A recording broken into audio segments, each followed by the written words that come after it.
बिस्मिल्लाहिर्रहमानिर्रहीम और अस्सलाम वालेकुम। 18 जुलाई और पाकिस्तान में जुमे की शाम। आज की अहम तरीन खबरों में सबसे पहले खैबर पख्तूनख्वा सेनेट का इलेक्शन और पाकिस्तान तहरीक इंसाफ के सेनेटर्स का बिला मुकाबला मुंतखब होने का प्लान।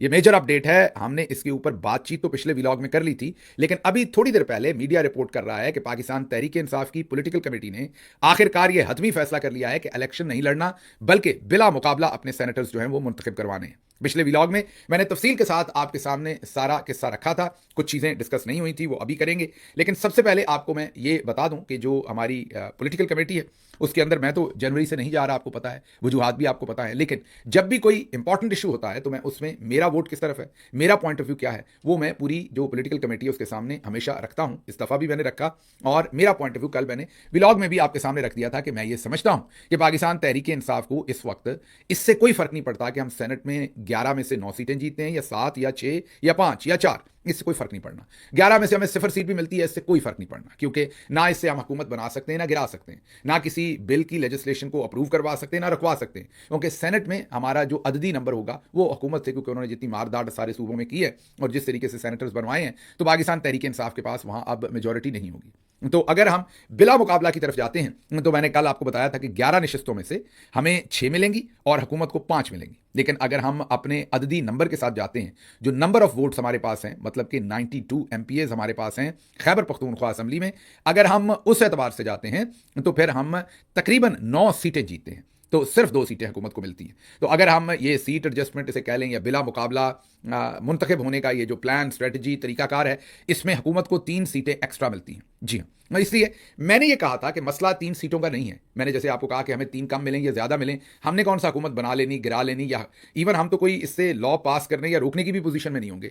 इनमें हमें 6 मिलें, 9 मिलें, पूरी 11 मिलें, 0 मिले, कोई बड़ा फर्क नहीं पड़ना। हाँ, इंडिविजुअल्स पर बड़ा फर्क पड़ेगा, जो सेनेटर बन रहे हैं कि वो सेनेटर बनेंगे या नहीं बनेंगे, लेकिन पार्टी पर, इमरान खान साहब पर, मुल्क पर इसका कोई बड़ा असर नहीं पड़ेगा। तो फिर आप सोच रहे होंगे कि फिर मैं इस चीज़ के मुखालिफ क्यों हूं कि आप ये बिला मुकाबला ना करें। इसकी वजह यह है कि ये जो असेंबली है जिसमें से अब ये बिला मुकाबला सेनेटर मुंतखब होंगे या इलेक्शन होकर, इसमें ये जो 5 सीटें इनको मिल रही हैं, ये इसी वजह से मिल रही हैं कि इन्होंने हमारी मखसूस नशिस्तें छीनी और छीनने के बाद इनका नंबर 52 हो गया या 54 हो गया।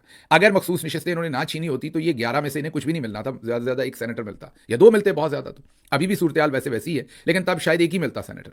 अब अगर हम इनको बिला मुकाबला इनके साथ अरेंजमेंट करते हैं तो मेरे ख्याल में, मेरा ख्याल गलत भी हो सकता है, मेरे ख्याल में वो जो मखसूस नशिस्तें छीनने के बाद इनकी अददी हैसियत है, ये जो इलेक्टोरल इस वक्त हमारे सामने एक साइज पड़ा है, उसको भी हम मान रहे हैं, हम उसको भी लेजिटिमेसी दे रहे हैं। तो उसकी लेजिटिमेसी उसको ना देने के लिए ज़रूरी है कि हम इलेक्शन में मुकाबला करें। अब अगर हम 6 सेनेटर बन जाएंगे या 9 बन जाएंगे या जैसे मैंने कहा 11 बन जाएं या 0 बन जाएं, उससे हमारी सेहत पर तो असर नहीं है। लेकिन अगर हम इन्हें लेजिटिमेसी देंगे, इनके साथ मिलकर कोई अरेंजमेंट करेंगे और हम 6 सेनेटर्स इनसे ले लेंगे, तो इसका मतलब है कि हमने इनकी लेजिटिमेसी जो है वो तसव्वुर कर ली। दूसरी तरफ का पॉइंट ऑफ व्यू ये है कि पंजाब में भी तो ऐसा ही किया था। आपको याद होगा पंजाब के अंदर भी एक ऐसा ही इलेक्शन हुआ था हमारी हुकूमत के अंदर, जिसमें बिला मुकाबला ही वहां पर सेटलमेंट करके इसी तरीके से वहां भी इलेक्शन का मुकाबला नहीं हुआ था। इसका फायदा क्या होता है? इसका फायदा ये होता है कि एमपीएस को पैसा नहीं मिलता, वहां पर हॉर्स ट्रेडिंग नहीं होती, मतलब एमपीएस पैसा लेकर वोट नहीं डालते, पहले से ही सारी चीजें तय हो जाती।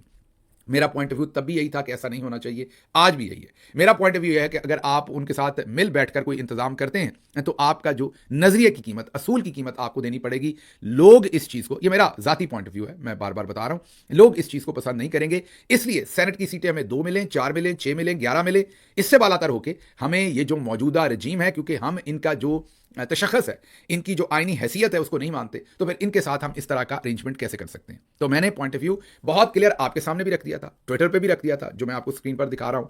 और इसके साथ साथ ये भी ध्यान में रखिए कि मैंने यही पॉइंट ऑफ व्यू जो पॉलिटिकल कमेटी है उसकी तमाम के तमाम मेंबर्स के सामने भी रख दिया। अब जब कमेटी कोई या पार्टी कोई फैसला कर लेती है तो वो मुझ पर भी लागू है और मुझे भी उसका एहतराम करना पड़ना है, मैं उसके खिलाफ नहीं जा सकता। मैं सिर्फ आपको बता रहा हूं कि मेरा पॉइंट ऑफ व्यू क्या था और दूसरे दोस्तों का पॉइंट ऑफ व्यू क्या था। अब अगर पार्टी ने फैसला किया है तो जाहिर है मुझे भी उसी के साथ जाना पड़ेगा, तलवार तो निकाली नहीं जा सकती। लेकिन आपको मैंने ये वाजे किया है कि मैं क्यों कल आपको कह रहा था कि हमें ये जो एडजस्टमेंट नहीं करनी चाहिए बल्कि इलेक्शन लड़ना चाहिए, क्योंकि मेरे ख्याल में सीटें कितनी मिलती हैं इससे फ़र्क नहीं पड़ता, इखलाकियात का म्यार हम क्या तय करते हैं इससे फ़र्क पड़ता है, और हमें इनका मुकाबला करना चाहिए था और इन्हें लेजिटिमेसी नहीं देनी चाहिए थी। तो अब ये तो सूरत हाल हो गई। एक और भी सिचुएशन है कि माइनॉरिटीज़ का कोई कैंडिडेट ही शायद पाकिस्तान तहरीक इंसाफ ने नहीं उतारा, और अगर उतारते तो वो भी सेनेट की सीट हमें मिलती। अब वो क्यों नहीं खैबर पख्तूनख्वा में, उसके क्या कम्युनिटी माइनॉरिटी के वहाँ लोग हैं ही नहीं, हमने वो सीट क्यों ज़ाया की, क्या हुआ, किस लिए हुआ, इस पर गौर करने की ज़रूरत है। मेरे ख्याल में इस सीट को भी हासिल करना चाहिए था। ये भी ज़्यादती हुई है तहरीक के साथ भी और इमरान खान साहब के साथ भी। तो अब क्योंकि मीडिया, जैसे मैंने कहा कि अब्दुल कादिर ARY से वो इसको रिपोर्ट कर चुके हैं, अब ये एक अवामी बहस बन चुकी है, इसके ऊपर तमाम लोग बात करेंगे। मेरा पॉइंट ऑफ व्यू इसमें बहुत क्लियर था जो मैंने आपको दे दिया। अब चलते हैं ज़रा अगली खबर की तरफ। अगली खबर बड़ी ही इंटरेस्टिंग है और आप हैरान हो जाएंगे। जनाब DG ISPR और फील्ड मार्शल साहब अमेरिका पहुंच गए हैं। आप सोच रहे होंगे कि अभी तो पाकिस्तान में थे, तो अमेरिका कैसे पहुंच गए? जी हाँ, अब वो अमेरिका पहुंचे हैं और साथ वो एहतियाती तौर पर air vice marshal Aurangzeb Khan को भी ले गए। जी हाँ, एयर मार्शल औरंगजेब खान भी उनके साथ थे और ये मैंने उनको मिला हूं अपना के अंदर। अपना क्या है? डॉक्टर्स का एक फोरम है जो एनुअल कन्वेंशन करवाता है। इस साल उनका कन्वेंशन डैलस टेक्सास में था। जब वहां गया तो हैरानी हुई कि हमारे जनरल साहबान वहां पर अपने ब्रोशर्स तकसीम कर रहे थे। जी हाँ, वहां पर एडवर्टाइजिंग का मटीरियल तकसीम किया जा रहा था। ये कुछ तस्वीर मैं आपको दिखा रहा हूँ। ये हमारे बहुत ही मोहतरम डॉक्टर जलील खान साहब ने मुझे मुहैया किया था। वहां पर पड़ा हुआ था, जा बजा पूरे अपना के अंदर सर्कुलेट किया जा रहा था, लोगों को डिस्ट्रीब्यूट किया जा रहा था ये मटीरियल। मतलब कि आप देखेंगे हम कहां तक पहुंच गए हैं कि छोटे छोटे कार्ड्स बनवाए हुए थे जिनके ऊपर तस्वीरें थी। मैंने बता दिया आपको, हमारे DG ISPR साहब, हमारे फील्ड मार्शल साहब, हमारे एयर मार्शल औरंगजेब साहब, अच्छा एयर चीफ की तस्वीर नहीं थी, वो बच गया इसमें से। तो तस्वीरें थी और तराने नीचे आगे आगे पीछे लिखे हुए थे, जाग उठा है सारा वतन। और वो जो झड़प हुई थी इंडिया के साथ, उसको हम अमेरिका में भी भरपूर तरीके से कैश करना चाहते हैं। हम हटना नहीं चाहते और उसके लिए हम अमेरिका भी पहुंच गए। कंपनी की मशहूरी, ये मैं कंपनी एक मुहावरातन कह रहा हूं कि कंपनी की मशहूरी के लिए हमने अब एडवर्टाइजिंग मटीरियल भी बनाया है। और उसके लिए आपको कल ही हमने दिखाया था कि सलाब के इलाके से हेलीकॉप्टर लोगों को उठा रहा है और एक डिजिटल चैनल जो है उसको एडवर्टाइज कर रहा है। वो हम एडवर्टाइजिंग तो कर ही रहे हैं, वो जो वहां पर हम लोगों की कोई छोटी मोटी हेल्प कर रहे हैं या हेल्प कर रहे हैं, चलो छोटी मोटी ना कहें, लेकिन साथ साथ मुल्क से बाहर ओवरसीज पाकिस्तानियों को अपनी तरफ मुतवज्जे करने के लिए और बताने के लिए कि हम कितने अच्छे हैं। हम यहां तक पहुंच गए कि हमने अपना प्रिंटेड मटीरियल जो है वो अब अपना के ऊपर सर्कुलेट करना शुरू कर दिया है। कोई शक नहीं, आने वाले दिनों में आप किसी शादी में जाएं तो जो छुआरों का जो वो स्वीट्स का छोटा सा एक बॉक्स होता है जिसके अंदर कोई एक आध चॉकलेट होती है, कैंडी होती है, तो अब आप लोगों के काम है। हमने तो गांव में ऐसे ऐसे छुआरे भी देखेंगे, लोगों का दांत निकल जाता था बेचारों का खाते हुए। 2 छुआरे होते थे और वो भी कई दफ़ा उस पर भी लड़ाई हो जाती थी कि 2 मिलने के 4 मिलने। बहरहाल अब तो वो छोटे छोटे बॉक्सेस हैं और स्टेटस सिंबल भी बन गया है। लोग उसमें कई कई जगहों पर तो सोने के सिक्के भी डाल के दिए जाते हैं। बहरहाल हर बंदे ने अपने अपने तरीके से किस तरीके से इम्पैक्टफुल होना है, लोग वो कोशिश करते हैं। तो मुझे कोई शक नहीं लगती अब कि शादी मुबारक उस पर लिखा हो और दूसरी तरफ फील्ड मार्शल साहब की तस्वीर हो और नीचे DG ISPR साहब की हो, एक साइड पर एयर मार्शल साहब की हो और एक साइड पे जहां से वो खुलना है वहां पर हमारी प्यारी बाजी मरियम बैठी हो। तो ये तस्वीरें लग सकती हैं शादी मुबारक की। और इसी तरीके से आप किसी फौतगी वाली जगह पे जाएं और वहां पर आपको पता है कि वो जो पढ़ने के लिए जिनके ऊपर दुरूद शरीफ पढ़ा जाता है, दूसरी चीज़ें, तो वो बॉक्सेस पड़े होते हैं, उनके अंदर से आप चीज़ें निकाल के पढ़ते हैं, तो उन बॉक्सेस के ऊपर भी तस्वीरें हो सकती हैं। कब्रिस्तान में मरियम साहबा तो तस्वीर लगवा चुकी हैं अपनी, लेकिन ये जो मटीरियल है, रेलेवेंट मटीरियल जो है, उनके ऊपर तस्वीरें लग सकती हैं अब। तो अब ये शादियाँ, और आपने ये भी देखा होगा कि किराए पर ढोलकियाँ भी मिलती हैं पाकिस्तान के अंदर, तो कोई बईद नहीं कि ढोलकियों के ऊपर भी किसी न किसी की तस्वीर आने वाले ज़माने में लगी हो। मतलब हर वो चीज़, टेंट, कुर्सी, तंबू, कनात, हर चीज़ के ऊपर अब आने वाले ज़माने में तस्वीरें जो है वो लग सकती हैं। अपना में जब मैंने ये देखा, डॉक्टर जलील साहब ने मेरी तवज्जो इसकी तरफ मबजूल करवाई, तो मैं बड़ा हैरान हुआ। यकीन कीजिए, पहले मुझे यकीन नहीं आया। मुझे लगा वो बच्चों के छोटे छोटे कार्टून्स के नहीं स्टिकर होते, मुझे लगता है ऐसे हैं, किसी ने मजाक से बनाए हैं। बाद में जब उसके ऊपर जो लिटरेचर था, जो उसके ऊपर प्रोपेगेंडा था, वो पढ़ा तो मेरे होश जो आसान खराब हो गए कि मामला कहाँ तक पहुँच गया है। मीन हम कितने सेंसिटिव हो गए हैं अपनी मशहूरी के लिए, अपनी एडवर्टाइजिंग के लिए, कि हम दश्त तो दश्त दरिया भी ना छोड़े हमने, बहरे जुल्मात में दौड़ा दिए घोड़े हमने। तो हम कोई जगह छोड़ ही नहीं रहे। मेरा मतलब है, आपने देखा था ना बाजी मरियम की तस्वीर आती थी। बाजी मरियम एक उन्हें परी कह लें, चुड़ैल कह लें, वो मैं इसलिए कह रहा हूँ परी और चुड़ैल, गुस्सा ना कर जाइए, क्योंकि वो जब रिपोर्ट डॉक्टर कर रहा था MRI की या कोई भी रिपोर्ट, तो वो एक तो है ना कि वाज़े तस्वीर, वो ज़रा बैकग्राउंड में तस्वीर उसके ऊपर थी, लेकिन वो जो लिखा होता था तहरीर, उसके अंदर पीछे तस्वीर ज़रा थोड़ी सी हल्की सी, आप ये कहिए कि ताकि पढ़ा भी जा सके ना ऊपर, तो पीछे बाजी मरियम थी। तो बाजी मरियम के नाक पे, आंखों पर, सब उसी जगह के ऊपर सारी आपकी रिपोर्ट लिखी होती थी। इतना बड़ा मुंह बाजी का उस रिपोर्ट के ऊपर नजर आ रहा है ताकि आप मिस ना कर जाएं। तो वो यही था कि बाजी आपको देख रही है, बाजी आपकी रिपोर्ट को देख रही है, आपकी MRI को देख रही है बाजी। आपने अगर अपने लिपिड पैनल की रिपोर्ट करवाई है तो उस पर भी बाजी मौजूद हैं। आपने कोई यूरिन की रिपोर्ट करवाई है, स्टूल की करवाई, कोई भी आपने रिपोर्ट करवाई है, उसकी तमाम चीज़ों को बाजी देख रही हैं, बाजी की नज़र में है और बाजी की तस्वीर वहाँ लगी हुई है। तो ये आइडिया आप सोच लीजिए कहाँ से आता है कि बाजी वहाँ पर लगी हुई हैं मेडिकल रिपोर्ट्स पर। हमारे जनरल साहब अपना में छोटे छोटे जो कार्ड्स हैं वो वहाँ पर बांटे जा रहे हैं और बाकायदा प्रमोट किया जा रहा है कि जनाब हमने ये काम किया। अब इसके पीछे क्या डिज़ायर होगी, हम तो ऐसे ही शहबाज शरीफ साहब को कहते रहे जिन्होंने जो लेटरीन थी उसके अंदर और बाहर अपनी तस्वीर लगा दी थी, हमने उनको मजाक उड़ाया था। लेकिन यहाँ तो डिज़ायर जो है वो बहुत दूर तक जा रही, अमेरिका तक पहुँच गई है। इसका क्या बनता है आने वाले दिनों में देखते हैं, ये मशहूरी हमें कहाँ तक लेके जाएगी और किस काम जोगा छोड़ेगी, इसके ऊपर बात करते रहेंगे।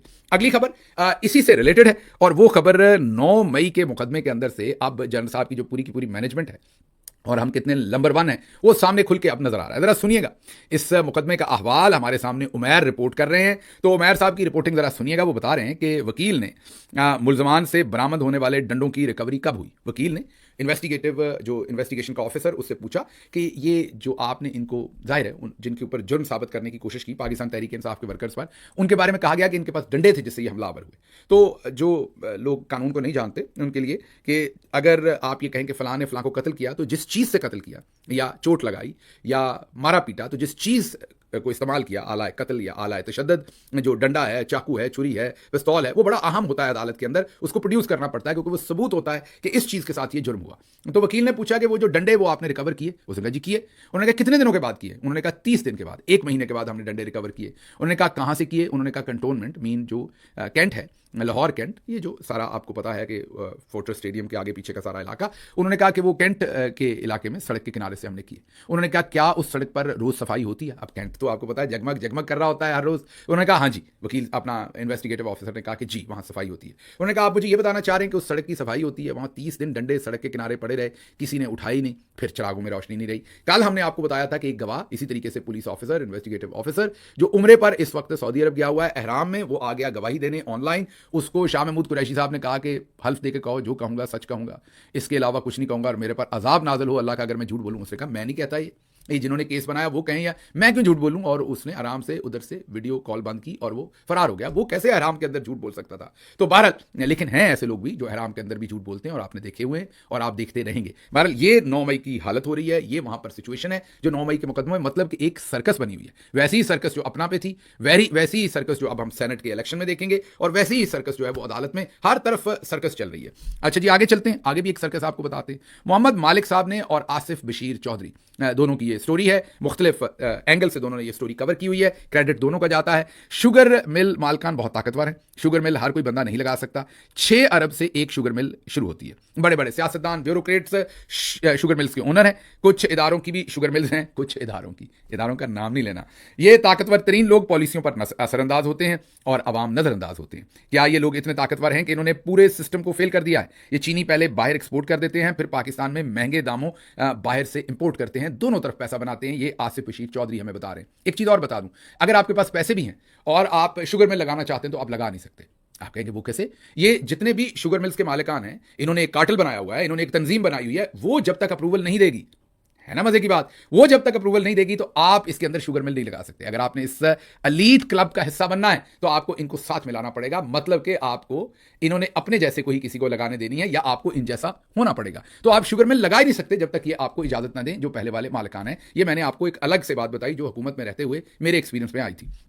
अब आगे इसकी दूसरी जहत मोहम्मद मालिक साहब लेकर आए हैं। वो कहते हैं कि अरबों रुपए का टीका लगाया शुगर मिल्स ने पाकिस्तान को, चीनी माफिया ने चीनी एक्सपोर्ट करके, एक्सपोर्ट जब करते हैं तो आपसे पैसे लेते हैं, गवर्नमेंट से पैसे लेते हैं, आवाम से पैसे लेते हैं सब्सिडी की मद में। तो 114 अरब रुपए कमाए, फिर कीमतों में इजाफा करके 98 अरब और कमाए, मतलब कि ये कोई तकरीबन 212 अरब इन्होंने कमा लिए चीनी से आगे पीछे करके, और अब इंपोर्ट कर रहे हैं और उसमें से भी पैसा कमाएंगे। लेकिन जब कोई पूछे तो कहते हैं कि नहीं हमने तो कुछ नहीं किया। हुकूमत से पूछे तो कहते हैं हम तो ना इंपोर्ट करना चाहते हैं ना एक्सपोर्ट, हमारा तो दिल बड़ा डरता है, हम तो बड़े परेशान हैं, हम तो अवाम के लिए चीनी सस्ती करना चाहते हैं। ये अलग बात है कि इमरान खान के ज़माने में जो चीनी 60 रुपए किलो या 70 रुपए किलो थी वो आज 205 रुपए 210 रुपए किलो जो है वो पाकिस्तान की मार्केट में बिक रही है। ये एहसास किया आपका, वरना सोचें अगर ये 300 रुपए पे होती तो फिर क्या बनता। अगली खबर की तरफ चलते हैं। अगली खबर मेरी प्यारी बाजी की है और उन्होंने ये बताया है बाजी साहबा ने कि मुझे इस बात की खुशी है कि पंजाब के अंदर कोई शख्स भी पंजाब गवर्नमेंट की नाअहली की वजह से जहां भाग नहीं हुआ। कोई 125 के करीब लोग जांबाक हो चुके हैं डिफरेंट जगहों के ऊपर, और ना ही जनरल साहब उसकी जिम्मेदारी ले रहे हैं एनडीएमए वाले, और ना ही हमारी बाजी जिम्मेदारी ले रही है। लेकिन दोनों खुशी से ये कह रहे हैं कि हमें बड़ी खुशी है कि उन्होंने अभी तक तो खैर ऐसा कोई बयान नहीं दिया जनरल साहब ने, उन्होंने तो खदशा बताया था कि जो है वो बारिशें होंगी और तुगयानी होगी, खदशा बताकर, वो भी उन्होंने खुद नहीं बताया, उनके महकमे ने बताया और वो पतली गली निकल गए। बाजी कह रही है कि उन्हें बड़ी खुशी है कि नाअहली की वजह से कोई जान नहीं गई। हाँ वैसे चली गई हैं, उसकी बाजी को कोई फिक्र नहीं है, परेशानी भी नहीं है। आखिरी खबर जो मैंने आपके सामने रखनी है वो बहुत इंपॉर्टेंट है मेरे लिए कम से कम बड़ी इंपॉर्टेंट है, क्योंकि आप में से कई सुनने वालों को बड़ी बुरी लगनी है खबर, और आपने उसको लार्जर पर्सपेक्टिव में सोचना नहीं। जिन्होंने पूरी दुनिया में ट्रैवल किया हुआ है उन्हें उस बात की समझ आनी है। खबर क्या है कि कानून साजी करके दाढ़ी मुबारका का डिज़ाइन कराने वालों और मुतल्लिका हजाम जो नाई है उसके खिलाफ सख्त कार्रवाई की जाए। मुस्लिम लीग नवाज की एमपीए रुखसाना कौसर साहबा ने पंजाब असेंबली के अंदर ये करारदाद पेश कर दी। आपने आजकल देखा होगा लड़के दाढ़ी रखते हैं, उस दाढ़ी को कोई यहाँ से लाइन लगा लेता है, कोई यहाँ से, वो ऐसे ही होती है जैसे स्टार ट्रेक की दाढ़ियाँ होती हैं ना, वो रोबोकॉप किस्म की दाढ़ियाँ, वो छोटी छोटी दाढ़ी, और कहीं से वो शेव्ड है, कहीं से नहीं है, डिज़ाइन है। वो याद होगा आपको जब आप मैथमेटिक्स पढ़ते थे 9th 10th में या ए लेवल्स ओ लेवल्स के अंदर, वो उसके अंदर वो जो सारा सिलेबस है उसके अंदर जो डिफरेंट किस्म की आप ये कह लीजिए कि आपके पास क्या उसे ज्योमेट्री बॉक्स के अंदर जो चीज़ें होती थी उस तरह की चीज़ें रख रख के मुंह के ऊपर भी वैसा ही ज्योमेट्री का हाल बनाया होता है। लेकिन वो मुझे ज़ाती तौर पर तो पसंद नहीं है, लेकिन इसके खिलाफ कानून साजी करेंगे आप।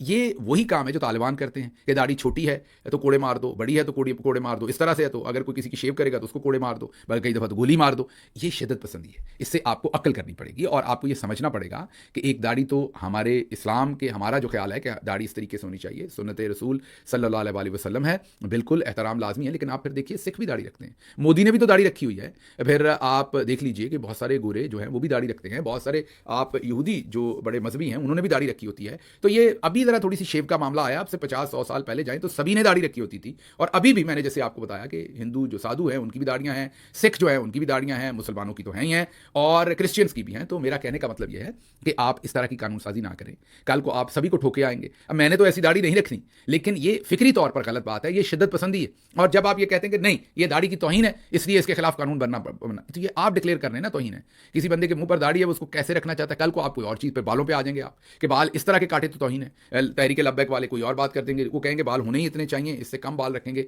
तो फिर आपके वो तो फिर गंजे क्या करेंगे बेचारे, वो बाल लगा के फिरेंगे। कहने की बात यह है कि ऐसे फिर हर बंदा अपनी अपनी 1.5 इंच की मस्जिद बना लेगा और अपने अपने तरीके से चीज़ें जो है वो करवाएगा, और जो नहीं करेगा उसको फिर डंडे मारेंगे लोग, और शिद्दत पसंदी सोसाइटी के अंदर आएगी। मेहरबानी कीजिए, मैं पहले आपको टू बिगिन विद मैंने आपको कहा कि मुझे अच्छी नहीं लगती वो जो दाढ़ियाँ जिस तरीके से रखते हैं, मुझे बस ऐसे लंगूर ही लगते हैं कि अपने मुंह के ऊपर इन्होंने क्या किया हुआ है। लेकिन वो मुझे, मेरी ज़ात के पास ये चॉइस है कि मुझे क्या अच्छा लगे क्या बुरा लगे, लेकिन जहाँ से आपकी नाक शुरू होती है वहाँ जाकर मैं आपको डिस्टर्ब नहीं कर सकता। तो आप राय ज़रूर रखिए जो आपका दिल है, लेकिन आप लोगों के खिलाफ ऐसी कानून साजी ना कीजिए, लोगों के ऊपर ऐसे एक्शन ना लीजिए, लोगों को ऐसे काम करने पर मजबूर मत कीजिए जो आपने तालिबान को करते देखा, और दुनिया में और बहुत सारी, आपको कल ही हमने दिखाया कि वहाँ पर इंडिया में कह रहे थे कि सावन के महीने में आप गोश्त नहीं खा सकते, तो केएफसी पर चढ़ दौड़े कि यहां पर आप गोश्त नहीं बेचेंगे। ये जब आप अपनी राय, अपना अकीदा, अपने मजहबी ख्यालात दूसरों के ऊपर आप मुसल्लत करते हैं, ये शिद्दत पसंदी है। रियासत मदीना के अंदर इसकी कोई इजाज़त नहीं थी, और नबी करीम सल्लल्लाहु अलैहि वसल्लम ने यही बताया था कि सभी का एहतराम करें ताकि आपका एहतराम हो सके।